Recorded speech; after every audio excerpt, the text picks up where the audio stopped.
नमस्कार। लैबको संदीप सिंह और उनकी टीम आपका आपके ही यूट्यूब चैनल पर स्वागत करती है। इस वीडियो में हम बात करेंगे कि जो लाइफ होती है हमें उससे किस तरीके से डील करना चाहिए।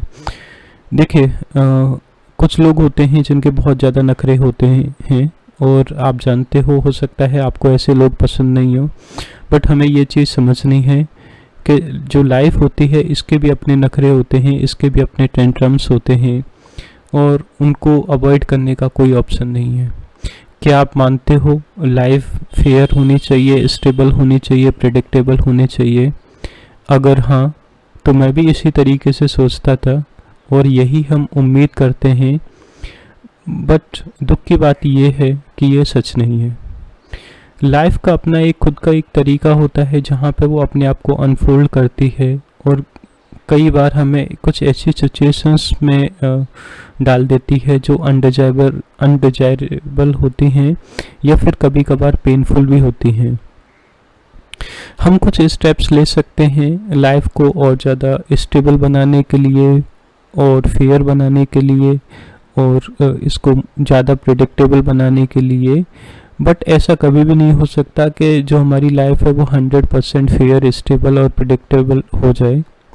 मान लीजिए आप एक कार खरीदना चाहते हो और आपको पता है कि जो कार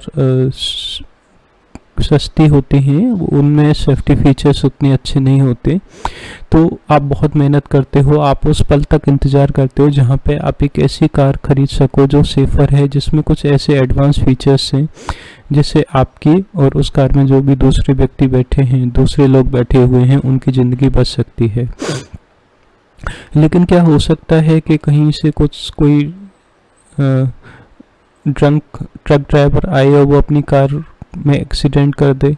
हाँ, हो सकता है, क्योंकि आपकी कार तो रोड पे ही चलेगी। अब आपको लगेगा कि ये अनफेयर है, बात तो सही है, लेकिन क्या आप इसको अवॉइड कर सकते हो? इसी तरीके से हो सकता है कि आपकी जो कार है वो डिवाइडर या फिर किसी दूसरी गाड़ी से टकरा जाए और ज़रूरी नहीं है उसमें आपकी मिस्टेक हो सकता है जो रोड इंजीनियरिंग है वो ही प्रॉपर तरीके से नहीं हुई हो या फिर इसमें कुछ ऐसा करप्शन हुआ हो जिसकी वजह से वो रोड ठीक तरीके से बना ही नहीं है। अब आप इन सब से बचने के लिए आप और ज़्यादा मेहनत करते हो और आप एक ऐसी पोजीशन पर बैठते हो जहाँ पे आपकी जो कार होती है वो हमेशा एक कन्वो का पार्ट होती है, आपके आगे पीछे हमेशा पुलिस की या दूसरी गाड़ियाँ रहती हैं। बट क्या ये कन्वो, क्या ये प्रोटोकॉल आपके पास में हमेशा रहेगा? चांसेस तो कम है, फिर भी मान लीजिए। लेकिन क्या आप हर जगह पे अपनी कार से जा सकते हो? नहीं जा सकते, कभी तो आपको फ़्लाइट लेनी पड़ेगी। अगर आप फ़्लाइट लेते हो तो आप ऐसा क्या कर सकते हो जिससे उस फ्लाइट का कभी एक्सीडेंट नहीं हो सकता है आप एक चार्टर्ड प्लेन ले लो, लेकिन आप चार्टर्ड प्लेन को खुद ड्राइव कर सकते हो। अगर आप खुद नहीं चला सकते तो आपको एक पायलट की ज़रूरत पड़ेगी उसको चलाने के लिए। क्या हो कि अगर चार्टर्ड प्लेन में कुछ टेक्निकल प्रॉब्लम आ जाए जब वो हवा में हो, या फिर जो पायलट है वो कुछ टेक्निकल मिस्टेक कर दे जिसकी वजह से आपका जो प्लेन है वो नीचे आ जाए, हो सकता है ये चीज़ आपने सोची नहीं हो, बट ये भी एक पॉसिबिलिटी है। और भी बहुत सारे एग्जांपल्स हैं, जैसे कि मान लीजिए आप एक डॉक्टर के पास में अपनी बीमारी का इलाज कराने जाते हो और डॉक्टर आपको बोलता है कि आपको एडमिट होना पड़ेगा। अब हो सकता है वो डॉक्टर तो अच्छा हो लेकिन उस दिन उसका मूड सही नहीं हो या फिर किसी गलती की वजह से वो कुछ आपको एक ऐसी दवाई लिख दे या कोई ऐसा इंजेक्शन लिख दे जिसकी आपकी ज़रूरत ही नहीं हो और उसके साइड इफ़ेक्ट की वजह से आपको तकलीफ़ और ज़्यादा बढ़ जाए। हो सकता है डॉक्टर ठीक है, उसकी एजुकेशन ठीक है, बट उसने जिस नर्स को आपको हैंडल करने के लिए बोला था उस नर्स का मूड ठीक नहीं हो, उससे कुछ गलती हो जाए और एक बार फिर से आपकी कुछ तकलीफ़ बढ़ जाए।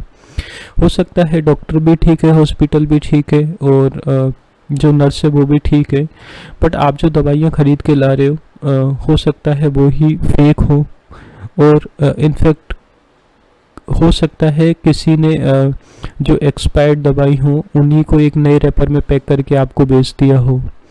अब अगर ऐसा है तो आप बताओ आप कैसे इस चीज़ को मैनेज कर सकते हो? मैं समझता हूँ कि आप इनमें से कुछ फैक्टर्स को तो कंट्रोल कर सकते हो, बट फिर भी ऐसे बहुत सारे फैक्टर्स हैं जो हमारे कंट्रोल के बाहर हैं, और इसकी वजह से जो लाइफ है उस वो अनफेयर भी कभी कभार दिखेगी हमें, अनस्टेबल भी दिखेगी और अनप्रिडिक्टेबल भी दिखेगी। हमें ये कैपेसिटी डेवलप करनी है, हमें उतना अपने आप को काबिल बनाना है जहाँ पर हम इन चीज़ों को एक्सेप्ट कर सकें, इन चीज़ों के साथ में डील कर सकें।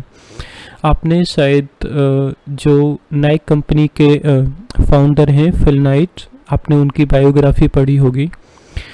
उनमें उनका इस तरीके से हुआ था कि सबसे पहले तो जब उन्होंने वो नाइक कंपनी लगाई तो उसमें उनको बहुत ज़्यादा तकलीफ़ आई, और जब वो कंपनी लग गई सब कुछ ठीक चल रहा था तो जो उनका बेटा था वो एक्सपायर कर गया था, और वो एक पेनफुल डेथ थी।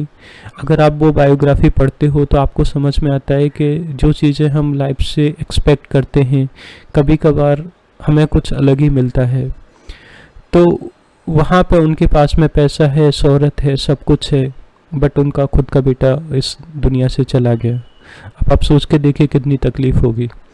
लोग फैमिली प्लान करते हैं, मान लीजिए कल के दिन अगर बच्चा डिसेबल्ड होता है, बच्चे को आपके रेगुलर सपोर्ट की ज़रूरत पड़ती है, तो आपकी जो प्लानिंग है वो गड़बड़ हो जाएगी।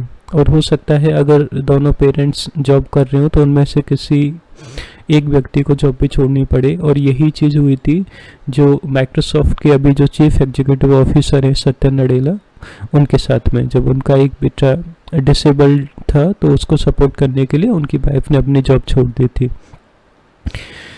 और ऐसे बहुत सारे इंसिडेंट आपको देखने को मिलेंगे जहाँ पे आपको लगेगा कि लाइफ तो एक ही दम से अनफेयर है, अनप्रेडिक्टेबल है, बट इनमें से बहुत सारी चीज़ों को आप और मैं कंट्रोल नहीं कर सकते। बस हम अपने आप को इस लायक बना सकते हैं कि अगर ऐसा कुछ भी होता है तो हम उसे हैंडल कर सकें, हम उसे एक्सेप्ट कर सकें, हम उससे डील कर सकें। Stay blessed and happy.